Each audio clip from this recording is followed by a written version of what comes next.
अस्सलाम वालेकुम रहमतुल्लाह। एक और लेक्चर बीएससी थर्ड ईयर और फोर्थ ईयर के लिए भी चैप्टर हमारा आज नए टॉपिक के ऊपर है। प्रीवियस टॉपिक हमारा चल रहा था इम्पल्स एंड कोलिजन का, और कोलिजन की एग्जांपल के ऊपर कुछ एग्जांपल्स हमारी रह गई हैं जिसको हमने डिस्कस करना है। और elastic collision in one dimension को आज शुरू करेंगे विद इक्वेशंस। हमारा चैप्टर ये चल रहा था लीनियर मोमेंटम एंड कोलिजन्स का, जिसके अंदर सेंटर ऑफ मास भी आएगा। हमने जो चीज़ें डिस्कस करना शुरू, हमने लीनियर मोमेंटम को पढ़ा, लीनियर मोमेंटम के बाद लीनियर मोमेंटम की पूरी कंजर्वेशन को पढ़ा, कंजर्वेशन के कंजर्व होने को पढ़ा, इसकी फोर्सेस के मुतालिक पढ़ा। उसके बाद हम इसी force multiply by time period के लिहाज से चेंज इन अ मोमेंटम इस कार्ड इम्पल्स और मोमेंटम के रिलेशनशिप को डिस्कस करते हुए हम फिर इम्पल्स विद द कोलिजन के ऊपर आए। कोलिजन इन वन डायमेंशन की हम एग्जांपल्स पढ़ रहे थे, कल काफ़ी सारी एग्जांपल्स आपको आर्चरी की बताई, गाड़ी की, वो तमाम चीज़ें।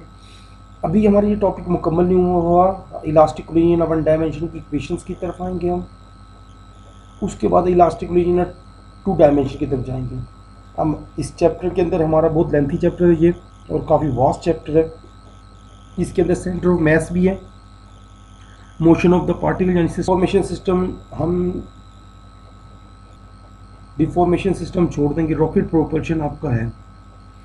हम डिस्कस करते हुए जा रहे थे लीनियर मोमेंटम, फिर लीनियर मोमेंटम की इक्वेशंस को,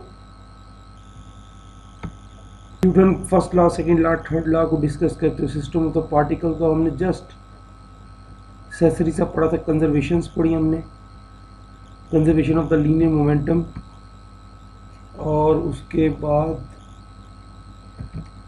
कंजर्वेशन मोमेंटम की हमने इक्वेशंस पढ़ी सारी। आर्चरी की एग्जांपल्स ली, आर्चरी की final and initial momentum is equal to 0, उसकी तमाम डेरिवेशंस की हमने। फिर कोलिजन एंड इम्पल्स का हमने फार्मूला पढ़ा था कि कोलिजन क्या है, दो बॉल्स का मोमेंटम अलग-अलग आपस में टकराना, बिफोर, ड्यूरिंग एंड आफ्टर, ये तमाम चीज़ें पढ़ी। इससे चीज़ों हमें हासिल होती है वो चेंज इन अ मोमेंटम है, but with the help of force multiply by time period is called impulse. फिर हम इम्पल्स के एक्स एक्सिस, वाई एक्सिस, जी एक्सिस डायमेंशन पढ़ी हैं। ये हमने ग्राफ भी पढ़ा है। Force average with the time period, इसको हमने इम्पल्स का नाम था। कुछ ग्राफ थे, ग्राफ डिस्कस करने के बाद हम लास्ट लेक्चर के अंदर हम इस एग्जांपल्स के ऊपर आए, इम्पल्स मोमेंटम क्रैश, और इसी क्रैशेस में हमने डिस्कस किया initial momentum, final, impulse, average force, collision की एग्जांपल्स, फर्स्ट एग्जांपल, फिर सेकंड एग्जांपल्स, फिर इलास्टिक कोलिजन की बात की, इन इलास्टिक कोलिजन की बात की हमने। इसकी एग्जांपल्स दी हैं कि इलास्टिक कोलिजन के अंदर काइनेटिक एनर्जी जो होता है वो कंजर्व रहता है, जबकि इन इलास्टिक एनर्जी के अंदर काइनेटिक एनर्जी लॉस्ट हो जाती है, नॉन कंजर्व रहती है। लेकिन ओवरऑल देखा जाए तो momentum is conserve in all collision, momentum conserve ही रहता है। फिर परफेक्टली इन इलास्टिक कोलिजन की बात भी ठीक हो गया। ठीक, लास्ट हम यहाँ तक थे कि image of the collision in your mind, कि हम उसको करें, draw simple diagram of the particle, simple सी डायग्राम बना लें, इंक्लूड वेलोसिटीज, वेक्टर वेलोसिटीज करें। फिर देखें कि system of the particle isolated थे कि नहीं थे। ये एक बड़ी इंपॉर्टेंट चीज़ है। हमारे पास जो भी वेलोसिटी या कोई भी कोलिजन अकर हो रहा होगा, वकूफ़ पज़ीर हो रहा होगा, उसके लिए सबसे इम्पोर्टेंट बात यह है कि उसका आइसोलेटेड होना ज़रूरी है। ये सारा का सारा आइसोलेटेड सिस्टम के अंदर होगा। हम ये नहीं कहते कि ये आइसोलेटेड सिस्टम के बगैर हो नहीं सकता, लेकिन आइसोलेटेड सिस्टम के अंदर आप एनर्जीज़ को सही तरीके से फाइंड आउट कर सकते हैं, क्योंकि एनर्जी ज़ाया नहीं होंगी। फ्रिक्शन के थ्रू, ग्रेविटी के थ्रू, एयर रेजिस्टेंस के थ्रू हमारे पास एनर्जी जो होती है आइसोलेटेड सिस्टम के अंदर इन तमाम चीज़ों को करें पूरी रहेगी। मैं फिर भी फुल क्यों नहीं कह रहा, मैंने लफ्ज़ इस्तेमाल किया हत्तुल इम्कान। उसकी वजह ये है बहुत सारी एनर्जी ग्रेविटी के अंदर भी ज़ाया हो जाती है। हम बेशक आइसोलेटेड सिस्टम ले लें, हम ग्रेविटी को नील नहीं कर सकते। ग्रेविटी हर चीज़ के साथ रहेगी, चाहे हम आइसोलेटेड सिस्टम के अंदर हों या आइसोलेटेड सिस्टम के बाहर हों। यानी कि बगैर आइसोलेटेड सिस्टम हो तब भी ग्रेविटी अप्लाई होगी, और आइसोलेटेड सिस्टम नहीं है तब भी हमारे पास ग्रेविटी अप्लाई होगी। फिर उसके बाद हमने कोलिजन एंड इलास्टिक कोलिजन की परफेक्टली पढ़ा था।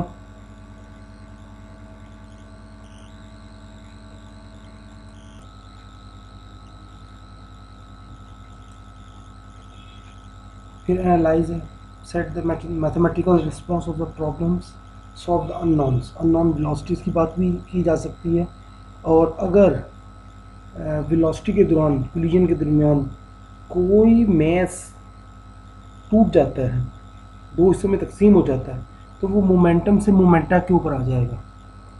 इट्स मीन कि हम उसको भी सेपरेट सेपरेट फाइंड आउट कर सकते हैं। फॉर एग्जांपल मैस नंबर 1 है, वो टूट के दो हिस्सों में हो गया, तो मैस 1A हो जाएगा और दूसरा मैस 1B हो जाएगा। हम उसको सेपरेट डिस्कस कर सकते हैं, लेकिन एनर्जी कंजर्व रहेगी। फिर इस तरह फाइनलाइज के अंदर हम अपना आंसर चेक कर सकते हैं, प्रैक्टिकल चीज़ें चेक कर सकते हैं और अपने रियलिस्टिक अप्रोच चेक कर सकते हैं। एक और एग्जांपल हम डिस्कस करने लगे कोलिजन की, कि किस तरह एक बॉल अपनी एनर्जी दूसरे को फराहम करती है, दूसरी फिर दोबारा पहले को करती है। कॉन्सेप्ट की बात की जा रही है, ठीक है। इमेजिन करें कि one ball coming in the front of the left and two ball exist from the right is possible.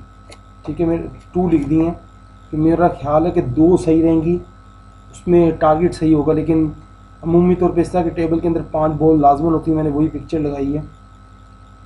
Due to shortness of the time the impulse approach can be use isolated system and elastic collision. ये ball आएगी, पीछे speedily आएगी, force with the time period, जहाँ टकराएगी impulse generate होगा। Impulse generate होते ये दूसरी बॉल अपनी एनर्जी तीसरे को देगी, तीसरी चौथी को, चौथी पांचवी को एनर्जी कंजर्व करेगी, जिसकी बुनियाद पर ये पांचवी बॉल यहाँ पेंडुलम की सूरत में मूव करेगी। ऐसे जैसे ये पेंडुलम की तौर पे मूव करेगी, ये वहाँ से वापस आएगी। सबसे पहले तो ये काइनेटिक एनर्जी के तहत यहाँ से ऊपर की जानी मूव करेगी और ऊपर जाके रुक जाएगी और पोटेंशियल एनर्जी मैक्सिमम हो जाएगी। फिर वो पोटेंशियल एनर्जी इसको वापस लेके आएगी काइनेटिक के अंदर, ये आके यहाँ टारगेट, जिस तरह ये टारगेट करेगी, ये इस तरह आगे टारगेट करेगी, ये फिर एनर्जी से इसको दूसरी को, तीसरी को, चौथी को और फिर पांचवी को, और ये इस तरह पेंडुलम चलता रहेगा। यानी कि बीच में बॉल नंबर 3, 4, 5 टोटली रेस्ट में होंगी, सिर्फ बॉल नंबर 1 और 5 ये मुसलसल इसी तरह पेंडुलम का सिस्टम बनाते रहेंगे। तो ये भी एक कोलिजन की एग्जांपल है हमारे पास, जिसको आप स्ट्रेस रिलीवर भी कह सकते हैं। इसके अंदर अगर देखा जाए तो वही बात हो गई जो मैंने आगे लिखी, पॉइंट डिस्कस कर दी है। Momentum is conserve, kinetic energy is conserve. चलिए मैंने एक पॉइंट और भी लिख दिया, if not there is a collision could not be elastic. अगर फॉर एग्जांपल काइनेटिक नहीं भी आता, क्योंकि बाज़ औक़ात ये चलते चलते रुक भी जाता है, परफेक्टली इलास्टिक नहीं होता, उसके पीछे यही रीज़न होगी कि वो इन इलास्टिक होगा। तो इस वजह से हम कह सकते हैं कि अगर फॉर एग्जांपल ये इन इलास्टिक हो तो हम कह सकते हैं कि ये फिर अपने आप को वेस्ट कर गया। एनी हाउ इस पॉइंट को बेशक बीच में निकालें, और हम क्या कह सकते हैं कि it was not possible if only one ball is release. ऐसा कभी भी नहीं हो सकता कि एक बॉल रिलीज़ करें, दूसरे किसी के ऊपर कोई उसकी एग्जिस्टेंस ना पहुँचे। अच्छा जी, वट कोलिजन इज़ पॉसिबल, कौन कौन सी पॉसिबल है? Need the conserve both momentum और काइनेटिक एनर्जी, कि ये दोनों चीज़ें कंजर्व रहेंगी, मोमेंटम और काइनेटिक एनर्जी, और only way to do so with equal of number ball release and exist.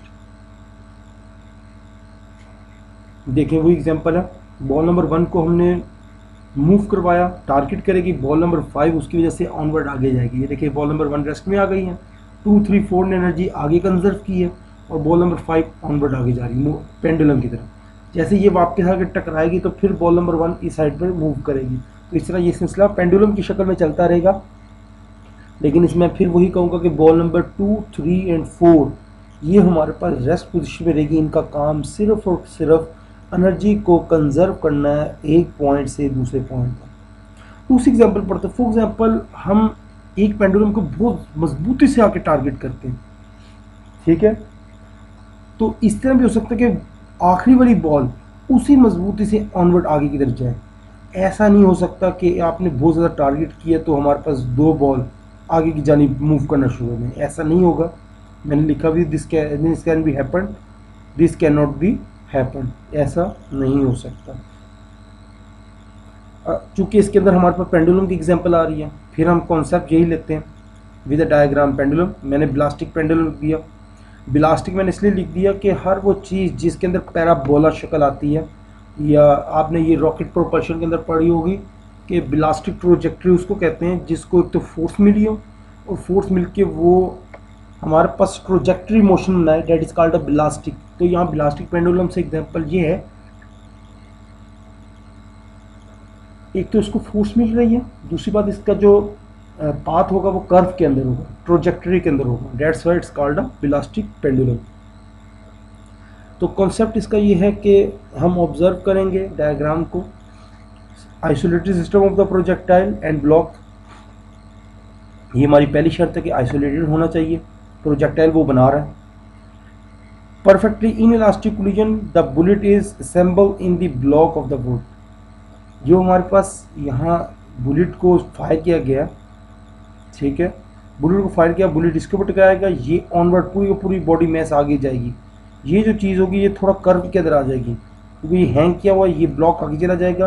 ये देखें, ये दो कर्व के अंदर साइन है। इट्स मीन यहाँ जो बॉडी मूव हो रही है वो सारी की सारी मूव नहीं हो रही, तो इस वजह से हम इसको क्या कह रहे हैं, इन इलास्टिक कह रहे हैं। The bullet is assemble in the block of the wood, ठीक है। Momentum equal equation will have two unknowns. Momentum equation के अंदर दो अननोन्स आएंगे, कौन कौन से, एक वेलोसिटी अननोन आएगी, एक मास अननोन आएगा। Use the conservation of energy from the pendulum to find the velocity just after the collision, then you can find the speed of the bullet. यानी कि इसके अंदर हमें तीन चीज़ें मालूम करनी है, बुलेट की स्पीड भी मालूम करनी है, ब्लॉक की स्पीड भी मालूम करनी है, और इनका कोलिजन और मोमेंटम भी मालूम करना है। A multi flash photographer of the ballistic pendulum. हम जरा एक मल्टी फ्लैश इसकी तस्वीर लेते हैं, उससे हमें समझ में आएगा कि किस तरह ये एक एक पॉइंट पे आगे मूव करता है। ये जो आपको तस्वीर नज़र आ रही है, ये सिंपल एक ही पेंडुलम है, ये कोई बहुत बड़ा ज़्यादा पेंडुलम नहीं है, जस्ट एक पेंडुलम है। इसके अंदर किया कि इस पेंडुलम को फोर्स दी गई है, टारगेट किया गया। जैसे ही यहाँ से टारगेट किया गया, पेंडुलम पहले यहाँ से इस पोजीशन से इस पहली पोजीशन पे, पहली से दूसरी, तीसरी, चौथी, पांचवी, छठी और फाइनल पोजीशन तक ये मूव किया। इसका मतलब ये सारा काइनेटिक एनर्जी था, काइनेटिक एनर्जी इंक्रीज हुई है और मिड पॉइंट पे आके, ये मिड पॉइंट पे आके काइनेटिक एनर्जी क्या हुई है, फिर लूज होना शुरू हुई है। यहाँ से पोटेंशियल जी इंक्रीज होना शुरू हुई है और पोटेंशियल जी इंक्रीज होते होते होते लास्ट पॉइंट तक गई है, और फिर पोटेंशियल जी यहाँ से वापसी की जानिब काइनेटिक की तरफ आती आती यहाँ तक आई है। तो ये तमाम चीज़ें शो करवा रही हैं। फिर मैंने वही चीज़ें लिखी हैं, एनालाइज करेंगे, रिजल्ट निकालेंगे, इक्वेशन निकालेंगे, डिफरेंट सिस्टम इन्वॉल्व होगा इसके अंदर। Some energy was transfer during the perfect elastic, ये वही एनर्जी की बात की जा रही है जो वो आपको बताई है, पोटेंशियल और kinetic energy, simple harmonic motion. चलिए जी, अब हम इन सारे इक्वेशन की इक्वेशन की तरफ चलते हैं, लेकिन इक्वेशन में जाने से पहले हम ज़रा मोमेंटम और काइनेटिक एनर्जी इन कोलिजन के मुताबिक पढ़ लें। आपको एक याद यानी करवा दी जाए। सबसे पहले एजम्पशन क्या होगी, क्लोज सिस्टम। क्लोज सिस्टम क्या होगा, नो मैस एंटर और leave them. Isolated system, no external force act on the body within the system. यानी कि हम जब भी कोई काम करने लगे, ये बात हमारे जहन में हो कि हम क्लोज सिस्टम ले रहे हैं या आइसोलेटेड सिस्टम ले रहे हैं। दोनों के अंदर फ़र्क ये है, क्लोज सिस्टम वो है जिसके अंदर मैस जो है वो बाहर नहीं निकल सकता, ना बाहर का कोई मैस अंदर आ सकते हैं, लेकिन उसके अंदर फोर्स, टेम्परेचर, प्रेशर ये इंक्रीज और डिक्रीज हो सकते हैं। एक क्लोज सिस्टम है, अगर वो धूप में पड़ा हुआ है तो उसकी बुनियाद पे क्या होगा कि उस मैस, उस बॉडी के अंदर अंदर जो क्लोज सिस्टम है उसके अंदर हीट इंक्रीज होना शुरू हो जाएगी। इसका मतलब टेम्परेचर भी बढ़ जाएगा, टेम्परेचर वेरिएबल हो गया। इसी तरीके से अगर प्रेशर की बात की जाए कि एटमॉस्फेरिक प्रेशर दिया जाए तो क्लोज सिस्टम के अंदर प्रेशर का फ़र्क पड़ सकता है, इसी तरीके से फोर्सेस का फ़र्क भी पड़ सकता है। लेकिन आइसोलेटेड सिस्टम के अंदर जो बात की जा रही है, हमने एक ही बात में सारी बात खत्म कर दी, no external force act on the body. इसके ऊपर कोई फोर्स एक्ट नहीं करेगी, फोर्स एक्ट नहीं करेगी तो कोलिजन भी नहीं होगा। और टेम्परेचर की कोलिजन की बात कर रहा हूँ, टेम्परेचर भी इंक्रीज़ नहीं होगा और किसी चीज़ का कोई फ़र्क नहीं पड़ेगा, हीट का भी फ़र्क नहीं पड़ेगा। ये हमारे पास एजम्पशन थी। अब शुरू करते हैं सिस्टम को। इलास्टिक कोलिजन क्या होगा? If the total energy of the system two colliding body is unchanged by the collision, that is elastic collision. Ball in the hard floor, आप किसी भी बॉल को हार्ड फ्लोर पे मारे वो बाउंस होकर वापस आएगी। ठीक हो गया। इन इलास्टिक कोलिजन क्या होता है? The kinetic energy of the system is not conserve, some goes in the thermal energy, sound energy और एक्स्ट्रा। यानी कि इस तरह की एनर्जी, आप कोई भी चीज़ को कोलाइड करवाएं, कुछ उसकी हीट एनर्जी के अंदर चल जाती है, थर्मल एनर्जी, कुछ साउंड एनर्जी के अंदर चल जाती है, कुछ उसके टूटने में चल जाती है, कुछ मोमेंटम से मोमेंटा के अंदर होने में चली जाती है। ये तमाम एनर्जी उसके अंदर इम्प्लाई होना शुरू हो जाती है। एग्जाम्पल के तौर पर शीशे का ग्लास हमारे पास फर्श पे गिरे तो उसकी एनर्जी, कुछ एनर्जी हीट एनर्जी के अंदर आ जाती है, कुछ साउंड एनर्जी के अंदर आ जाती है, कुछ उसके पीसेस जो टूटते हैं उसकी अपनी एनर्जी टूटती है जो बाउंड की होती है वो उसके अंदर आ जाती है, और बहुत सारे इसके अंदर फिनोमिनाज हैं। Completely in elastic collision, after the collision of the bodies lose energy and stick together. देखें स्टिक टुगेदर की बात भी कर रहे हैं, इसका मतलब ये है कि पत्थर ले लें, बॉल ले लें, या कोई इस तरह की गाड़ी की एग्जांपल ले लें, जब भी टकराती हैं टकराने के बाद वो स्टिक टुगेदर नहीं रहती, एक जैसी चीज़ नहीं रहती। एक बात मैंने आपको बताया था कि सबसे पहले वो डीफॉर्म होती हैं, अपनी शक्ल बिगाड़ती हैं। ठीक हो गया? जब इन इलास्टिक के अंदर होती हैं, इलास्टिक के अंदर डीफॉर्मेशन के बाद फॉर्मिंग आ जाती है। रबड़ की दो बॉल आपस में टकराएंगी तो शायद थोड़ी देर के लिए डीफॉर्म होंगी और उसके बाद फिर फॉर्मिंग के अंदर आ जाएंगी। डीफॉर्मिंग से मुराद अपनी शक्ल का बिगाड़, और फॉर्मिंग का मतलब दोबारा की हालत में आ जाना। दो बड़ी बड़ी फुटबॉल आपस में टकराएंगी, टकराने के बाद शुरू वाला जो उनका हिस्सा होगा वो क्या होगा, उसकी एग्जांपल यूँ ली जा सकती है, मैं आपको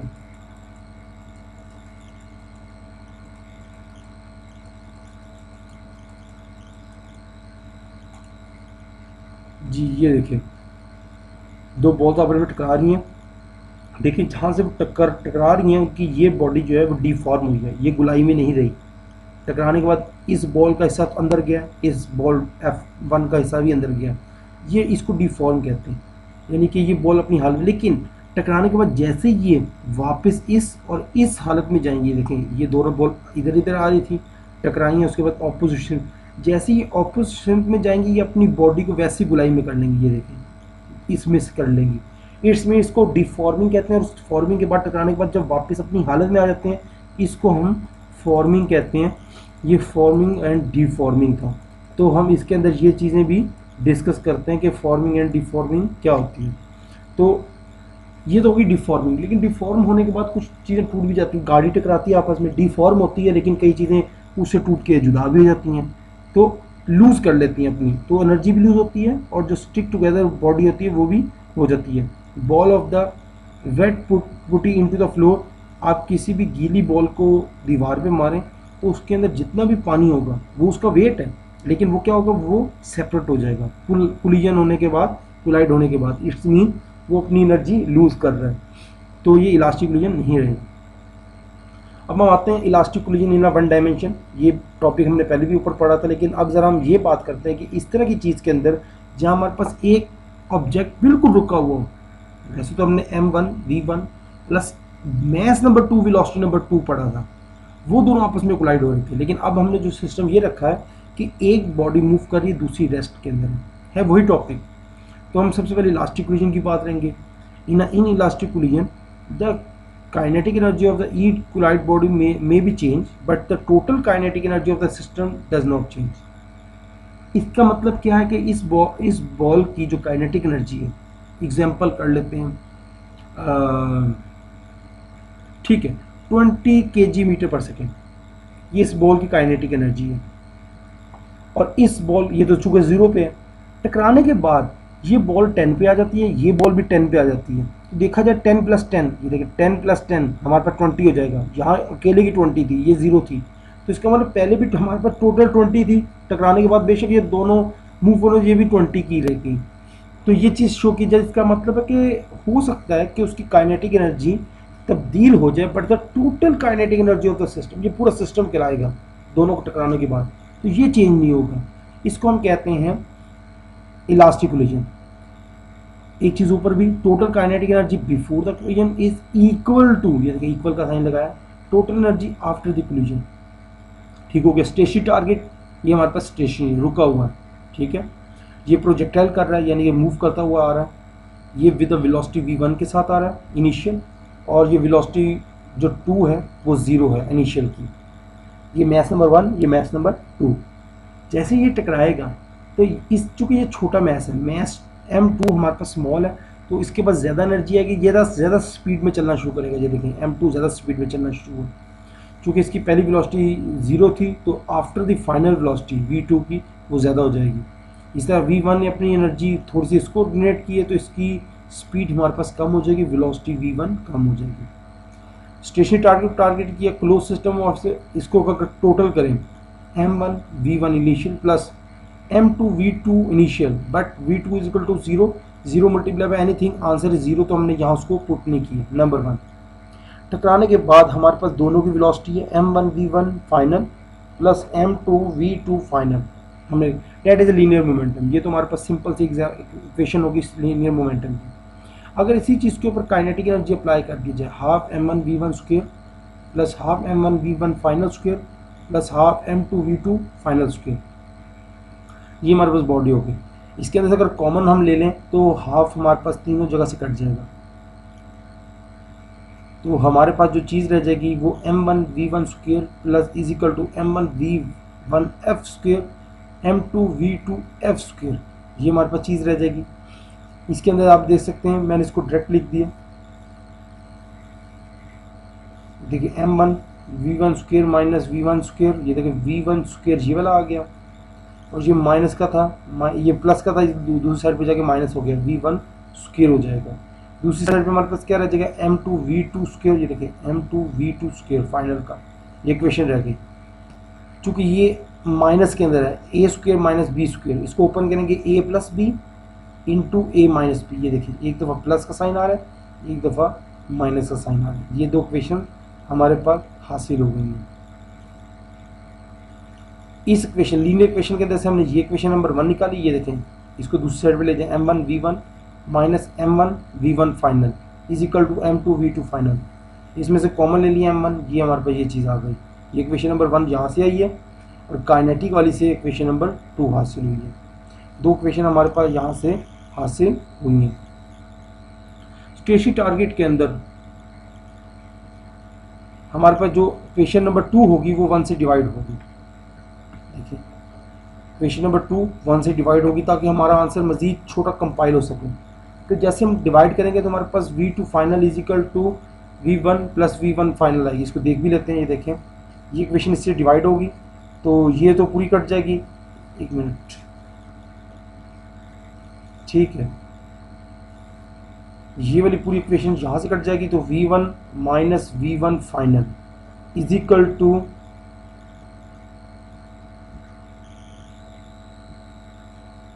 v2f, ठीक है। हाँ, ये स्क्वायर है, ये विदाउट स्क्वायर है, तो इसका मतलब एक वेलोसिटी हमारे पास रह जाएगी यहाँ, ये m2 कट जाएगा, तो यहाँ से एक v कट जाएगा, एक v2 स्क्वायर हमारा, एक v2 फाइनल हमारे पास रह जाएगा, और यहाँ से v1 प्लस v1f रह जाएगी। चलिए देखते हैं, ठीक है, v2 final is equal to v1 plus v1 final रह गया, तो हमारे पास इक्वेशन नंबर 3 रह गई। इक्वेशन नंबर 1 के अंदर इसको पुट करेंगे तो v2 फाइनल क्या आ जाएगी, m1 m2 divide by v1 minus v1 final from equation number 1। Equation number 1 के अंदर ये चीज़ है।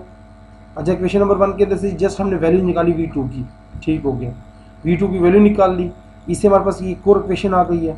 अब हम क्या करेंगे, equation number 1 in equation number 3, जो इक्वेशन नंबर 1 है वो इक्वेशन नंबर 3 के अंदर पुट करके देखें क्या आता है हमारे पास, v1f is equal to v2f minus v1 square, ठीक हो गया। अब हमारे पास v1 किसकी इक्विवेलेंट है, हम इसके अंदर वैल्यूज पुट करते हैं v2 की, ये देखिए v2 की value m1 divide by m2 into v1f minus v1 minus vi, ये हमारे पास इक्वेशन आ जाएगी। तो ये हमारे पास एक और इक्वेशन हासिल हो जाएगी। ये हमारे पास इक्वेशन है v1f की, ये देखिए, इसको जब अप्लाई करेंगे, अप्लाई करके इसको सॉल्व करें तो हमारे पास v1f और v2f की वैल्यू हासिल होती है। ये भी हमने v2f की वैल्यू पुट की थी तो v1f की वैल्यू आई थी। अगर इसी इक्वेशन के अंदर v1 की वैल्यू पुट करेंगे तो हमारे पास v2f की वैल्यू आ जाएगी। ये बात याद रहिएगा ना, इसको सॉल्व करके हमारे पास ये वैल्यू आई है। तो इसी तरह हम V2F की वैल्यू भी निकाल सकते हैं। ये V1F और V2F की वैल्यू निकाली है। V2F is greater than the 0 always, V1F greater than 0 if M1 is greater than the M2। इसी तरह V1 कम होगी 0 से अगर M1 हमारे पास छोटा होगा M2 से। So final masses M1 is equal to M2। तो इफ final momentum of the first body is 0 and the final velocity of the second ball is equal to initial, यानी कि दूसरी बॉल टकराने के बाद वही स्पीड रखेगी जो पहली बॉल ने थी इनिशियल के अंदर रखी थी, यानी एनर्जी कंजर्व होगी। In head on collision bodies of the equal masses simply interchange the velocities. अच्छा जी, मैसिव है, ये वही चीज़ है कि हमारे पास मैसिव टकराव होगा, M2 बहुत ज़्यादा हो जाएगी विद M1। इसी तरह वेलोसिटी V1 नेगेटिव हो जाएगी उसके थ्रू। मैसिव बॉल से ज़्यादा कोई बहुत बड़ी बॉल से टकराएगी बॉल, ये वापसी अपनी जगह पे चल जाएगी। देखिए नेगेटिव का डायरेक्शन अपोजिट डायरेक्शन को शो कर रहा है। Body 1 bounce back with approximately the same speed, मतलब किसी भी बॉल को दीवार पर मारें, दीवार ज़्यादा मैस की है, मैस टू ग्रेटर, तो क्या होगा, बॉल बाउंस हो जाएगी। इसी तरह मैसिव प्रोजेक्टर के बॉल नंबर 1 हमारे पास बहुत ज़्यादा ग्रेटर है दैन दी मैस नंबर 2, तो क्या होगा कि जो फाइनल होगी वो वैसी ही रहेगी, जबकि जो सेकंड वेलोसिटी होगी वो मैस की वो दुगने की स्पीड से आ जाएगी। एग्जांपल आप ये ले लें कि कोई भी बड़ी फुटबॉल छोटी बॉल से टकराए, तो छोटी बॉल चूँकि बहुत छोटी है मैस में, तो वो फुटबॉल से भी डबल स्पीड के अंदर आ जाएगी। Body 1 keep on the going scarcely lowered by the collision, the body 2 charge ahead at the twice, वो ट्वाइस के साथ इस चीज़ के ऊपर आ जाएगी। ये हर एग्जांपल थी। आज की हम एग्जांपल को यहीं तक रखते हैं, इंशाल्लाह बाकी नेक्स्ट टाइम। ओके, अल्लाह हाफिज़।